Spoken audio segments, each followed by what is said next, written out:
అయ్యా మొత్తం ఎన్ని పాటలు పాడారు మీరు? మొత్తం అంటే నేను ఎప్పుడు ఇంటర్వ్యూలో చెప్తామంట 10,000 పైనే, లేదా 10,000. నేను ఎప్పుడు మనం లెక్క పెట్టుకోం, ఎందుకంటే సువార్త పరిచర్యలో సంగీత పరిచర్య ప్రయాణం ఇది. ఏది ఇప్పుడు పాడని గుర్తుండదు. రిటైర్మెంట్ లేదు దీనికి. అవును, దేవుని కృప అది, నా గొప్పతనం కాదు. ఈ స్వరము యేసు నామ ప్రస్తుతి చేయడానికి అంకితం చేసుకున్న గాత్రం ఇది. యేసునామాన్ని జనాల్లో పాడి ఆయన నామం. అందుకనే ఇప్పటికీ కూడా మీ గాత్రంలో పవర్ తగ్గలేదయ్యా, ఆ శక్తి తగ్గలేదు. దేవునికి అంకితం చేశారు కాబట్టి దేవుడు బలంగా వాడుకుంటున్నాడు మీ గాత్రాన్ని. దేవునికి మహిమ.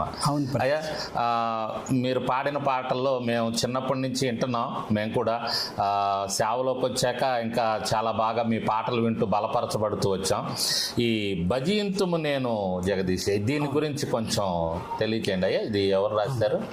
శరణు శరణు మా దేవ యెహోవా, మహిమాన్విత చిరజీవనిధి, భజింతుము నిన్ను జగదీశ శ్రీ యేసమా రక్షణకర్త. ఇది దర్బార్ కానడ రాగంలో మందర స్థాయిలో, తారస్థాయిలో పాడే విధానంలో చాలా కష్టతరం ఈ పాట ఆలపించడం.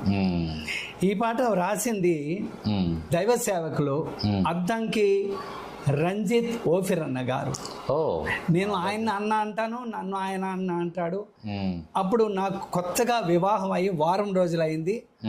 అన్నకు అప్పటికి ఇంకా వివాహం కాలేదు. హైదరాబాద్లో రాక్ చర్చ్ మ్యూజిక్ డైరెక్టర్ ఉండేవాడిని సంఘానికి. అప్పుడు అన్న ఒక సందర్భంలో వచ్చినప్పుడు అన్న ఒక పాట రాద్దాం అనుకున్నాం ఇద్దరం.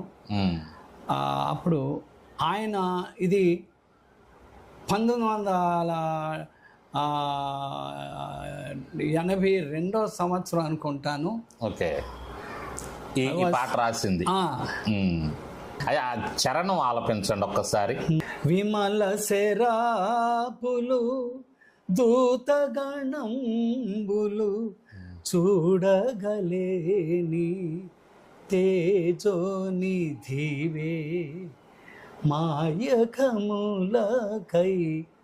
సిలువమ్రానుపై దీనుడవై మరణించితివి. చూసారా, తరస్తాయి మందరం కిందకి అయిపోయింది. అంటే ఇంకోటి పదవుచ్చరణ